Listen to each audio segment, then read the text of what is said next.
আমরা আমাদের দেশকে সেভাবেই গড়ে তুলতে চাই। এখানে আমরা জানি বহুবিধ সমস্যা আছে, বিশেষ করে নিরীহ মানুষের উপর কিছু কালো চিল মাঝে মাঝে জাপটা মারে। আমরা কথা দিচ্ছি কোনো রক্তচক্ষু আমরা পরোয়া করি না, আর কোনো চিলের নখরও আমরা দেখতে চাই না। যদি আল্লাহ তাআলা আমাদেরকে সরকার গঠনের সুযোগ দেন, সবগুলা চিলের নখর আমরা কেটে দেব ইনশাআল্লাহ।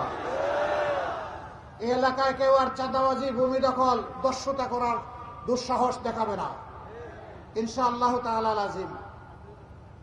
সম্মানিত ভাই ও বোনেরা, সামাজিক নিরাপত্তার বড় অভাব। শিশুটি যখন স্কুলে যায়, মায়ের বুক তখন দুরু দুরু করে কাঁপে। আমার সন্তান নিরাপদে ফিরবে তো? যখন আমাদের মেয়েটি বিশ্ববিদ্যালয়ে কলেজে যায়, দুরু দুরু বুক কাঁপে। মা যখন কাজের সন্ধানে বের হন, তার হার্ট কাঁপতে থাকে। কেন? কিছু দস্যুর কারণে, সমাজের কিছু দুশ্মনের কারণে, কিছু দুষ্ট লোকের কারণে। আমরা ইনশাআল্লাহ জাতি, ধর্ম, বর্ণ নির্বিশেষে আমাদের নারী জাতির জন্য বিশেষ করে এমন একটি দেশ আমরা গড়তে চাই, যেখানে আমাদের নারী জাতির কোনো একজন সদস্যের দিকে কোনো দুর্বৃত্ত লাল চোখ দিকে তাকানোর কোনো দুঃসাহস দেখাবে না। মায়েরা পূর্ণ নিরাপত্তা অনুভব করবেন তাদের গৃহে, চলাচলে, কর্মস্থলে। আমরা এই বাংলাদেশে শুধু মুসলমানরা বসবাস করি না, মুসলমানরা সংখ্যাগরিষ্ঠ, কিন্তু এখানে আমাদের হিন্দু ভাই বোনেরা আছেন, বৌদ্ধ ভাই বোনেরা আছেন, খ্রিস্টান ভাই বোনেরা আছেন। আমরা মিলেমিশে এই দেশটাকে একটা ফুলের বাগান হিসাবে গড়ে তুলবো ইনশাআল্লাহ। আমরা ধর্মের ভিত্তিতে আর কোনো বিভাজন কাউকে করতে দেব না। যারা অতীতেই বিভাজন করেছে তারাই অন্যদের সবচেয়ে বেশি সর্বনাশ করেছে। আমরা এই গণদুশ্মনদেরকে রুখে দেব। আমরা সবাই মিলেমিশে সৌহার্দ্য, সম্পৃক্তি, ভ্রাতৃত্বের ভিতরে ইনশাআল্লাহ একটা ঐক্যবদ্ধ বাংলাদেশ গড়ে তুলতে চাই। এই বাংলাদেশকে আর কাউকে বিভক্ত করতে দেওয়া হবে না ইনশাআল্লাহ।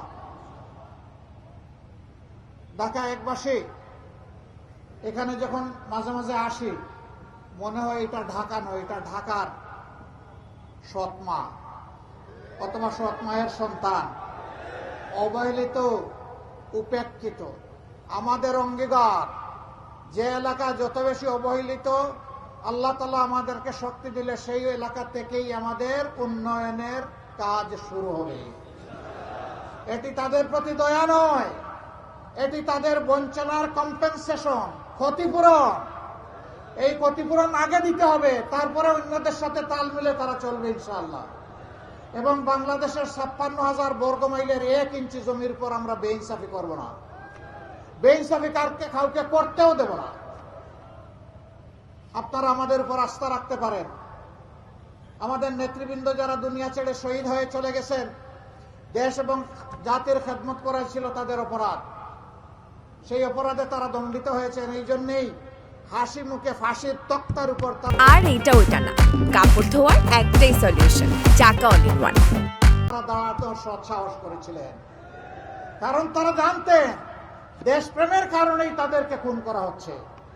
ভাই ও বোনেরা, সেই আস্থাটুকু আপনারা রাখেন। আমরা ইনশাআল্লাহ আপনাদের আস্থার প্রতিদান দেব। সাংবাদিক বন্ধুরা এখানে এসেছেন, আজকের এই শেষ জনসভা থেকে আমি জাতির কাছে আহ্বান জানাতে চাই, আমাদের যুব সমাজ, তরুণ সমাজ, আমাদের নারী সমাজ, আমাদের কৃষক, শ্রমিক, মুঠে মাঝি, মজুর, মেহনতি জনতা, ব্যবসায়ী, সকল পেশার শ্রেণীর মানুষ এখন একটা পরিবর্তন চাচ্ছে। পুরোনো বন্দোবস্তের ওই রাজনীতি আর পছন্দ করে না। বিশেষ করে জুলাই যোদ্ধারা পুরানো রাজনীতিকে টিকিয়ে রাখার জন্য, জীবন দেওয়ার জন্য তারা যুদ্ধ করে নাই, তারা করেছে ওই রাজনীতির কবর রচনা করার জন্য। আমরা প্রতিজ্ঞাবদ্ধ, আমরা আমাদের জুলাইয়ের সেই সমস্ত শহীদ এবং যোদ্ধাদের আকাঙ্ক্ষা পূরণ করব ইনশাআল্লাহ। আমরা ইনসাফের বাংলাদেশ, বৈষম্যহীন বাংলাদেশ, দুর্নীতিমুক্ত বাংলাদেশ, চাঁদাবাজ মুক্ত বাংলাদেশ, দখলবাজ মুক্ত বাংলাদেশ, আধিপত্যবাদ মুক্ত বাংলাদেশ এবং মানবিক বাংলাদেশ ইনশাআল্লাহ আমরা 18 কোটি মানুষকে উপহার দেব। আজকে আবারও আমি একদম স্পষ্টভাবে বলে যাচ্ছি, আমি জামাত ইসলামীর বিজয় চাই না, আমি 18 কোটি মানুষের বিজয় চাই, 18 কোটি মানুষের সরকার চাই। কোন পরিবার, গোষ্ঠী, কোন দলের সরকার চাই না। এ সরকার হবে জনতার সরকার। এই জন্য আমরা আমাদের নির্বাচনী ইশতেহার তৈরি করেছি জনতার মতামত নিয়ে। সেই মতামতের প্রতিফলন হবে ইনশাআল্লাহ। যুবক বন্ধুগণ, তোমাদের প্রতি আমাদের অনুরোধ, আমরা তোমাদেরকে কোনো বেকার ভাতা দিতে পারবো না। আমরা তোমাদের প্রত্যেকের হাতকে দেশ গড়ার কারিগরের হাত বানাতে চাই। তোমাদের হাতে আমরা এই দেশের চাবি তুলে দিতে চাই। বাংলাদেশ নামের একটি উড়োজাহাজ, সেই উড়োজাহাজের ককপিটের পাইলট হিসেবে তোমাদেরকে বসিয়ে দিতে চাই। ওই উড়োজাহাজ নিয়ে তোমরা রকেট গতিতে সামনের দিকে এগিয়ে যাবা। পিছনের কাসুন্ডি জাবর কাটে যারা, ওদের দিকে ফিরেও তাকাবো না। পিছনে ফিরে তাকানোর আমাদের কোনো সময় নেই। 54 বছর আমরা নষ্ট করে ফেলেছি। আমাদের সম্পদ লুণ্ঠন করে, চুরি করে বিদেশে পাচার করা হয়েছে। আমরা কথা দিচ্ছি, আল্লাহ আমাদেরকে সরকার গঠনের সুযোগ দিলে ওই লুণ্ঠনকারীদের মুখের ভিতর দিয়ে পেটে হাত ঢুকিয়ে তোমাদের সম্পদ আমরা দেশে ফিরিয়ে আনবো ইনশাআল্লাহ। এবং সেই সম্পদ রাষ্ট্রীয় কোষাগারে জমা হবে। সেই সম্পদ দিয়ে যুব উন্নয়ন হবে, তরুণ তরুণীদের উন্নয়ন হবে। তাদের হাতে নৈতিক এবং তাদের হাতে দুনিয়ার সর্বাধুনিক শিক্ষা তুলে দেওয়া হবে। তখন আর বেকারের মিছিল বাড়বে না। এরা দেশে এবং প্রবাসে যেখানেই থাকুক, এরা হবে ওই সমাজের সর্বশ্রেষ্ঠ মানুষগুলো। প্রিয় দেশবাসী, আজকের এই দোহারের জনসভা থেকে আমি আরেকবার আপনাদেরকে আহ্বান জানাই। বারবার সুযোগ দিয়েছেন অনেককে, তাদেরকে দেখেছেন, এখনো দেখছেন, আমাদেরকে আপনারা দেখেছেন। মেহেরবানি করে একটিবারের জন্য অন্তত আমাদেরকে আপনাদের মূল্যবান ভোট দিয়ে পরীক্ষা করুন। একটিবারের জন্য পরীক্ষা করুন। আমরা এই দেশকে কি দিতে পারি একটু দেখার আপনারা সুযোগ গ্রহণ করুন। আমি আস্থার সাথে বলতে চাই, যারা আল্লাহকে ভয় করে দেশ চালাবে, আল্লাহর রহমত এই দেশের উপর নেমে আসবে। এই দেশ সম্মানিত হবে। এই দেশ ইনশাআল্লাহ অগ্রগতি এবং উন্নতি লাভ করবে। এই দেশ আর বিকার ঝুলি নিয়ে দুনিয়ার কোথাও ঘুরবে না। দুনিয়ার দরবারে ইনশাআল্লাহ মাথা উঁচু করে দাঁড়াবে। তরুণরা, যুবক যুবতীরা তৈরি হয়ে যাও। এই দেশের চাবি আমরা প্রস্তুত করছি তোমাদের হাতে তুলে দেওয়ার জন্য। যুবকরা কি রেডি? যুবক যারা হাত তুলেন, আবার হাত তুলেন, ভালো করে হাত তুলেন। প্রস্তুত দেশের দায়িত্ব নেওয়ার জন্য? ইনশাআল্লাহ আমরা দেওয়ার জন্য প্রস্তুত। আমরা তারুণ্যের বাংলাদেশ গড়তে চাই। আমরা নতুন বাংলাদেশ গড়তে চাই। আমরা পরিবর্তনের পক্ষে স্লোগান দিতে চাই। আমরা সাফ জানিয়ে দিতে চাই, আমরা ভাঙবো কিন্তু মদ খাবো না। আমরা আর কোনো আধিপত্যবাদ মেনে নেব না। আমি পরিষ্কার বলে দিচ্ছি, বিভিন্ন ধর্মীয় সম্প্রদায়ের ভাই বোনদের উপর যারা অতীতে অত্যাচার করেছেন, তাদের দিন শেষ।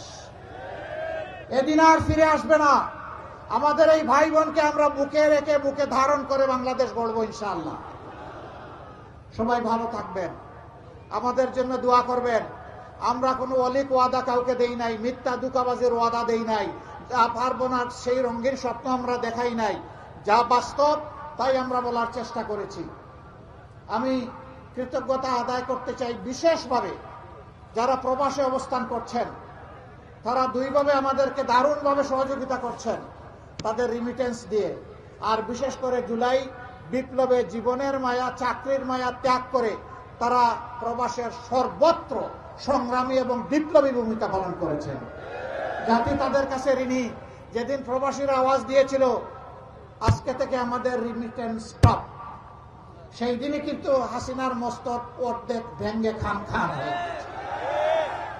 প্রবাসী বন্ধুগণ, কথা দিচ্ছি, গালবরা বলি নয়, সম্মানের তাজ হিসাবে আপনাদেরকে আমরা মাথায় উঠাবো ইনশাআল্লাহ।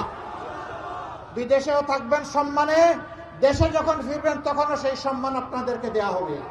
আমরা জানি সিন্ডিকেট আপনাদেরকে কি কষ্ট দেয়। বিদেশে যেতে হলে অন্য দেশ যেখানে 10 টাকায় যায় এখানে আপনাদের 50 টাকা পে করতে হয়। বিমান ভাড়া অন্য দেশের যেখানে 1 টাকা এখানে আপনাদেরকে 3 টাকা দিতে হয়। আমরা সব সিন্ডিকেট ভেঙে তছনছ করে দেব, যার যার অধিকার তাদের হাতে তুলে দেব। কোনো কারণে কোনো ভাই কিংবা বোন বিদেশের মাটিতে প্রবাস জীবনে যদি ইন্তেকাল করেন, তার লাশ নিয়ে আর ঠেলাঠেলি হবে না। আমরা ইনশাল্লাহ আমাদের কাঁধে তুলে সম্মান এবং শ্রদ্ধার সাথে বাংলাদেশে নিয়ে আসবো, রাষ্ট্রীয় খরচে ইনশাআল্লাহ, মর্যাদা দিয়ে। তবে আমরা চাই যারাই বিদেশে গিয়েছে তারা সুস্থ থাকুক, তারা বেঁচে থাকুক, সুস্থ অবস্থায় আপনজনের বুকে তারা ফিরে আসুক। আল্লাহ রাব্বুল আলামিন আমাদের প্রবাসী ভাইদের মান ইজ্জত বাড়িয়ে দিন, তাদেরকে সুখে এবং শান্তিতে রাখুন। তাদের অবদান রয়েছে এবং আগামীতেও লাগবে। তাদের নিয়েই আমাদের সমস্ত পরিকল্পনা পূর্ণতা পাবে ইনশাআল্লাহ। সবাই ভালো থাকবেন। লিল্লাহি তাকবীর। প্রতীক একটা দেওয়া লাগবে না ইনশাআল্লাহ। Come forward. Barrister Nazrul Islam. দাড়িপাল্লা কোথায়? দাড়িপাল্লা আমার একটা ইনসাফের প্রতীক লাগবে। এই যে আছে এখানে। মাশাআল্লাহ মাশাআল্লাহ, এটাই চলবে। বড় জাতির দায়িত্ব নিতে হবে, শক্ত করে আমার মতো মুষ্টিবদ্ধ করে ধরতে হবে। 2 আঙ্গুল দিয়ে ধরলে হবে না, 5 আঙ্গুল দিয়ে শক্ত করে। প্রতীক আছে, প্রতীক ইনশাআল্লাহ ইনশাআল্লাহ জিতে যাবে। মা বোনদের দোয়া নিয়ে 12 তারিখ সারাদিন ইনশাআল্লাহ সকাল সন্ধ্যা সিল মারো ভাই, সিল মারো, জুড়ে সুরে সিল মারো, ইনশাআল্লাহ জিতে যাবে। বিজয় মালা। নেতা আছে? কোন সে নেতা? কোন সে নেতা? আরে আমার নাম বলবেন না এখানে। কোন সে নেতা? কোন সে নেতা? ইনশাআল্লাহ জিতে যাবে ইনশাআল্লাহ। মাশাআল্লাহ। আলহামদুলিল্লাহ। ভোট একটা গেল, আরেকটা বাকি আছে না? কোন ভোট সেটা? গণভোট।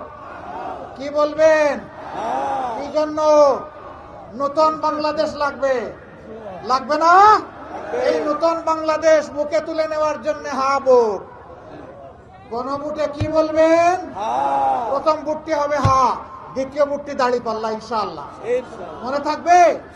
সবাই মিলে আমি বলে দিচ্ছি, এখানে একটু শুনলাম কারা কারা একটু উস্কানি দিচ্ছেন। মাথা গরম করিয়েন না, এখন মাঘ মাস। মাঘ মাসে গরম হলে চৈত্র মাসে আউট হয়ে যাবে ব্রেন। ধৈর্য রাখেন, জনগণের উপর আস্থা রাখেন। জনগণের উপর আস্থা রাখার নাম হচ্ছে গণতন্ত্র। গণতন্ত্রের প্রতি সামান্য বিশ্বাস থাকলে অন্য কাউকে বিরক্ত করবেন না। মনে রাখবেন, কাউর খেয়ে কেউ এখন বাঁচে না।